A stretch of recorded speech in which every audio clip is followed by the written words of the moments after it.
Hi there, boys and girls. Are you ready for story time today? Today we're going to read Little Miss Helpful by Roger Hargreaves.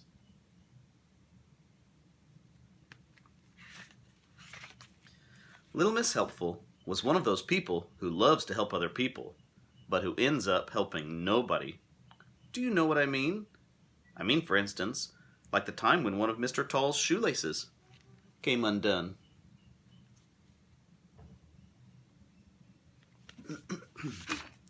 Now, if you're as tall as Mr. Tall, tying your shoelaces isn't the easiest thing in the world, as you can imagine. "Let me help," cried Little Miss Helpful, rushing up to help him.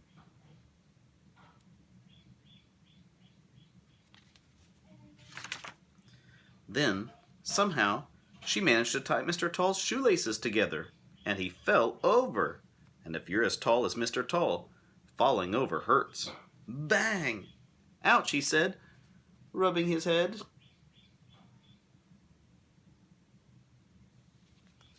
I hear Angel. "Let me help," cried Little Miss Helpful, and rushed off to get some bandages. She rushed back over and stuck them on Mr. Tall, over his mouth. He said. He was trying to say, "Take them off," but that's rather difficult to do with bandages stuck over your mouth.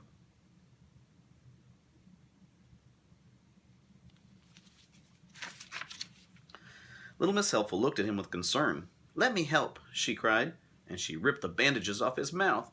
"Ow," he cried, "that hurt."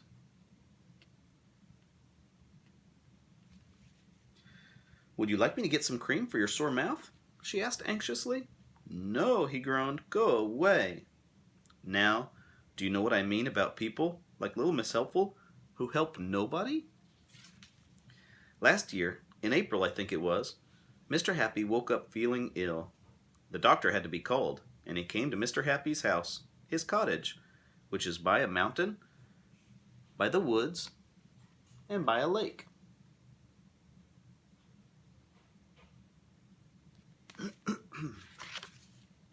"Oh dear," said the doctor, when he saw Mr. Happy, "I do believe you have the measles." Mr. Happy's face fell. "Now you're to stay tucked nice and warm in your bed, and get lots of rest. And take this medicine 3 times a day," said the doctor, and then he left. Mr. Happy settled down to sleep.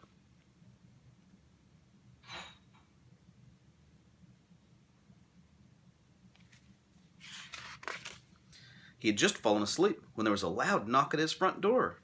"Oh dear," groaned Mr. Happy, and he staggered off to open it. You can guess who it was. Can't you?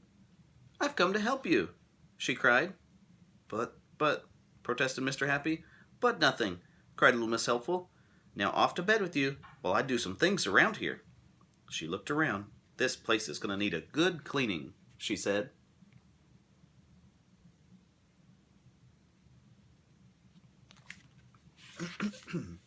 Mr. Happy had just fallen asleep again when Little Miss Helpful poked her head around his bedroom door. "Excuse me, do you happen to have a scrub brush?" she asked. Poor Mr. Happy had to get up out of bed again. Very tired, he had to show her where it was, and then he went back to bed and back to sleep.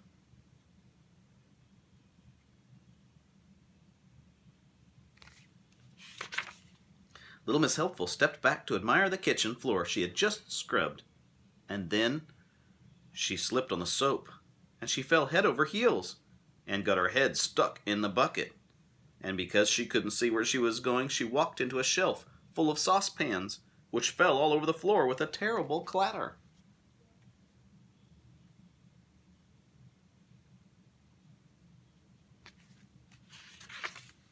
And because she couldn't see where she was going, Little Miss Helpful stepped on one of the saucepans, and it got stuck on her foot.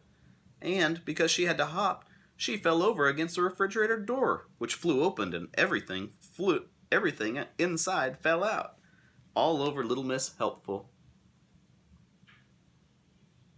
Oh dear, she's made quite the mess now.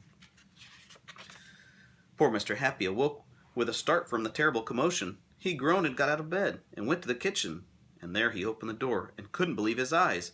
There in the middle of a pile of broken eggs and a scrub brush and rolling saucepans and a lot of water and spilt milk and squashed butter and bent saucepan lids and a piece of soap, there sat little Miss Helpful with a bucket on her head and a saucepan on her foot.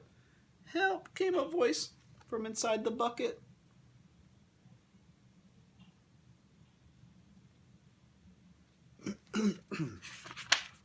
Mr. Happy grabbed the bucket and pulled as hard as he could, and pulled and pulled.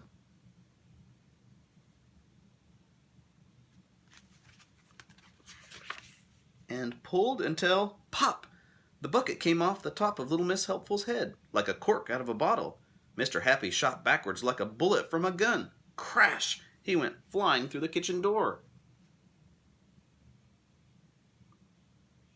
He was pulling so hard it came right off.